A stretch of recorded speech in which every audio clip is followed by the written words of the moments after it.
Saving the planet, one tax at a time. What a brilliant strategy. The Earth is warming, the ice caps are hosting farewell tours, and polar bears are browsing Zillow listings for oceanfront condos in Miami. Naturally, the solution is obvious. Tax everything that moves, breathes, or dares to emit carbon.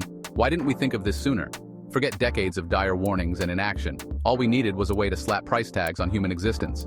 Now, every time you sip your extra-large cappuccino, you can feel that 5-cent eco-tax washing away your guilt.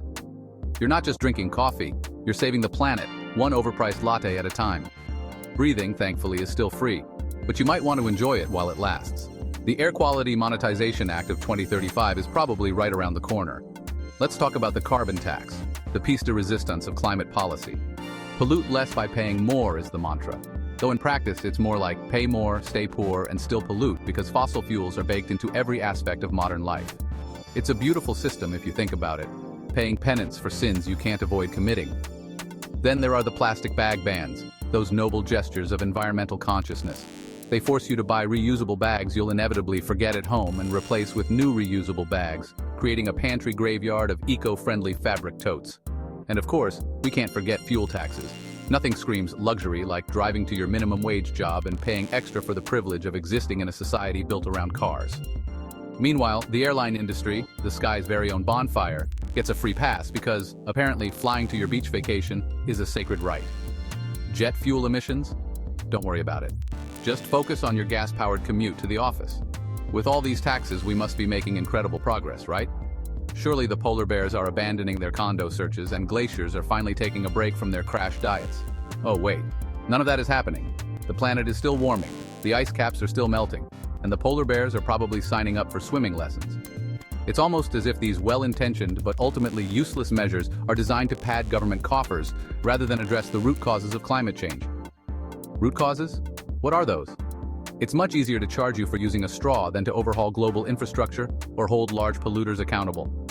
Why bother solving the problem when we can just keep pretending progress is as simple as taxing your morning routine? But who's really winning in this climate tax charade? Spoiler alert, it's not you. Governments are raking in cash to fund other projects like eco-themed propaganda campaigns or high-speed railways nobody asked for. Meanwhile, the wealthy elite are laughing all the way to their solar-powered oceanfront villas. They can afford to go green in the most indulgent ways, think solar-powered yachts and vegan jet fuel, while you're busy calculating whether you can afford to drive to work this week. It's a win-win, for them at least. And let's not overlook the corporations that spend more on greenwashing ads than on actual eco-friendly practices. Who cares if their products are still harmful? As long as the packaging screams sustainable, they're golden. And don't even get me started on those exclusive Save the Planet galas, where billionaires sip champagne flown in on private jets while brainstorming how the rest of us can pay more to feel morally superior. If this trend continues, the future is bright with absurd possibilities. Imagine a cloud tax for blocking sunlight or a footprint tax because walking isn't carbon neutral enough. Maybe a flatulence fee for daring to exist as a living organism. And don't forget the potential for a global warming hotline where you can call to confess your eco-sins, pay a fine, and get a printable certificate that says, "I saved the Earth today." It's almost poetic, really. Why invest in meaningful solutions when you can just keep throwing taxes at the problem and call it progress? Saving the planet has never been so profitable. Just not for you. If you've enjoyed this deep dive into the wonderfully absurd world of saving the planet through wallet-draining heroics, don't forget to smash that like button and subscribe. Why? Because nothing says I care about the Earth like clicking a digital button that leaves absolutely no carbon footprint. Consider it your good deed for the day. And hey, subscribing might even make you feel as virtuous as paying a 5-cent tax on your coffee cup. Go ahead, save the planet, one sarcastic click at a time.